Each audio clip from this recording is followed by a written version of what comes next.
ಈಗ ನಿಮಗೋಸ್ಕರ ನಿಮಗೋಸ್ಕರ ಅಡುಗೆ ಮಾಡ್ತಿದ್ದಾರೆ ಸ್ವಪ್ನ ಅಲ್ಲ, ಖ್ಯಾತ ಡಯಟಿಷಿಯನ್ ಹಾಗೂ ನ್ಯೂಟ್ರಿಷನಿಸ್ಟ್ ಡಾಕ್ಟರ್ ಎಚ್.ಎಸ್.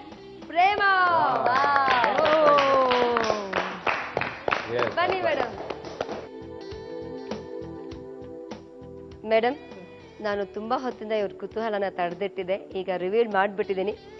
ನೀವೀಗ ಏನ್ ಅಡುಗೆ ಮಾಡ್ತಿದ್ದೀರಾ? ನಾನೀಗ ಏನ್ ಅಡುಗೆ ಮಾಡ್ತೀನಿ ಅಂತಂದ್ರೆ ಮಿಶ್ರ ಧಾನ್ಯಗಳ ದೋಸೆ. ಮಿಶ್ರ ದೋಸೆ. ಓಕೆ, ಏನೇನ್ ಸಾಮಗ್ರಿಗಳು ಬೇಕಂತ ಏನೇನ್ ಸಾಮಾನುಗಳು ಬೇಕು ಅಂತಂದ್ರೆ ನವಣೆ,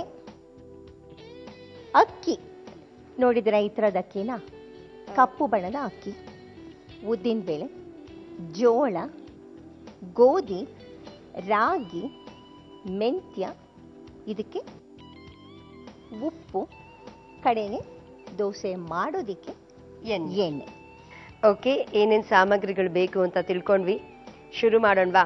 ಇಷ್ಟನ್ನು ಹಾಕಿ ಇದು 24 ಗಂಟೆ, ಕಡೆ ಪಕ್ಷ 18 ಗಂಟೆಗಳಷ್ಟಾದ್ರೂ ನೆನಿಬೇಕು. ಒಂದು ದಿವಸದ ನೆನೆಸಿರುವಂತ ಇಲ್ಲಿ ಧಾನ್ಯಗಳು ಇದೆ.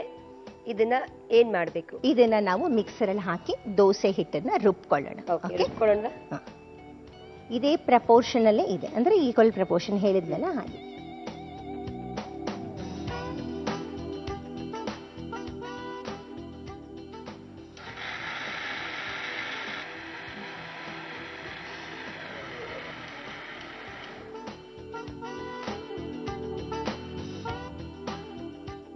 ಉಪ್ಪು ಹಾಕ್ತಾ ಇದ್ದೀನಿ. ರುಚಿಗೆ ತಕ್ಕಷ್ಟು ಉಪ್ಪು.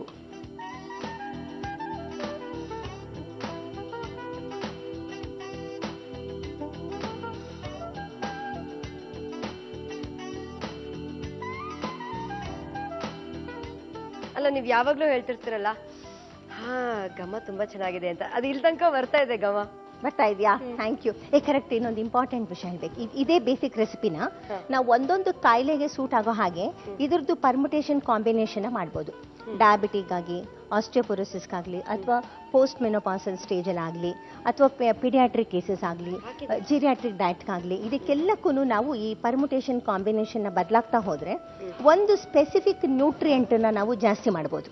ಆವಾಗ ಒಂದು ಥೆರಪಿಟಿಕ್ ದೋಸೆ ಆಗ್ತಾ ಹೋಗುತ್ತೆ.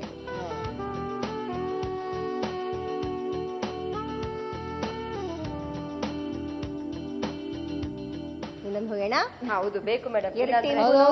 ಹೌದು, ಇಲ್ಲ ಅಂದ್ರೆ ಅಳ್ತಾರೆ, ನನಗಿಲ್ಲ ನನಗಿಲ್ಲ ಅಂತಾರೆ.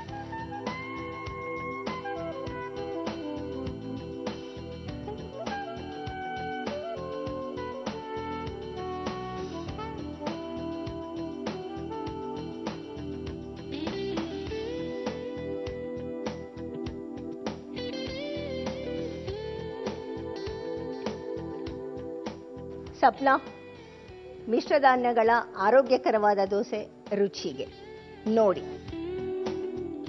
ಬಿಸಿ ಬಿಸಿಯಾದ ಮಿಶ್ರ ಧಾನ್ಯಗಳ ದೋಸೆ ಸಿದ್ಧವಾಯ್ತು.